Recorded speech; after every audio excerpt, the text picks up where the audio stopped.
was the spiritual advisor, I would call her, of the Eastern Maroons in Jamaica.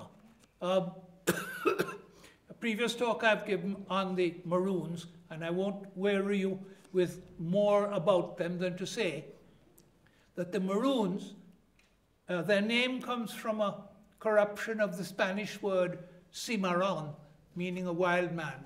The Maroons were escaped slaves who established communities in the mountains and who resisted all attempts to re-enslave them. In Jamaica, what is known as the First Maroon War took place over a period of 10 years from 1728, and eventually it ended in a treaty of peace. In one of my books, which I have entitled Slaves Who Abolished Slavery, I set out the treaty in detail.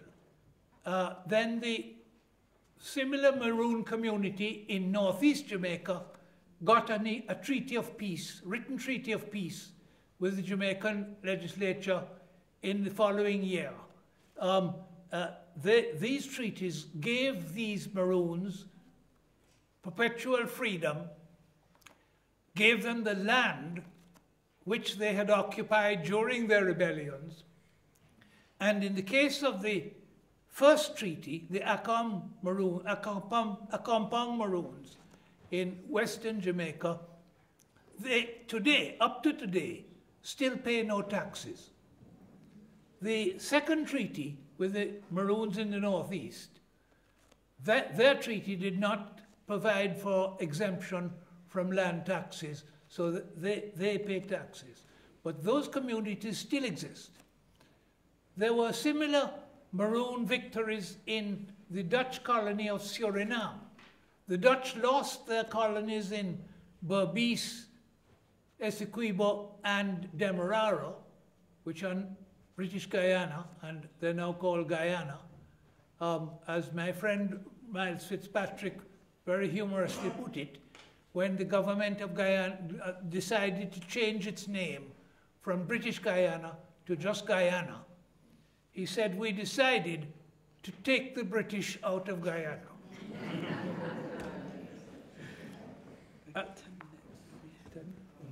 Now, the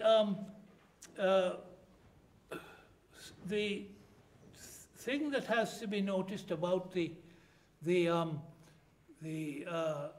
legislation which brought slavery to an end is that although the British government agreed to compensate the slave owners for the loss of their slaves, there was nothing given to the people who were most deserving of it.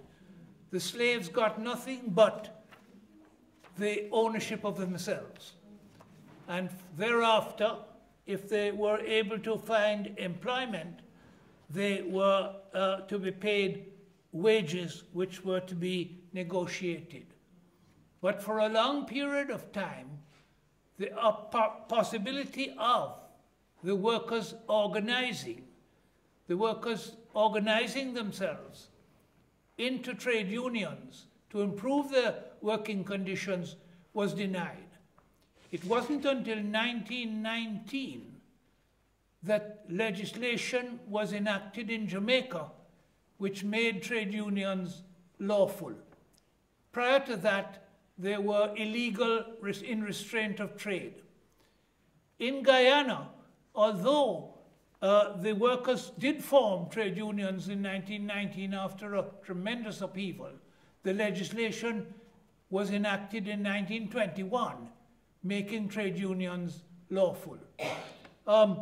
In other territories, it came very much later, and when the Royal Commission, which was appointed as a result of the labor rebellions that occurred throughout the British Caribbean region in the 1930s, the late 1930s and early 1940s, when that legislation was, when that Royal Commission sat, they found that there were still colonies where the formation of a trade union was unlawful, and they called upon the British government to put an end to that, which was eventually done.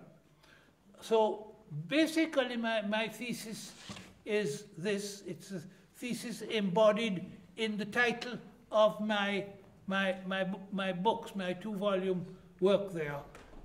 It was the slaves who expedited the process of abolition, and I feel I was justified in calling the title of the book Slaves Who Abolished Slavery.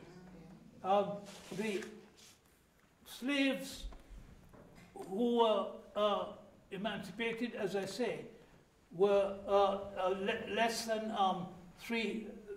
340,000.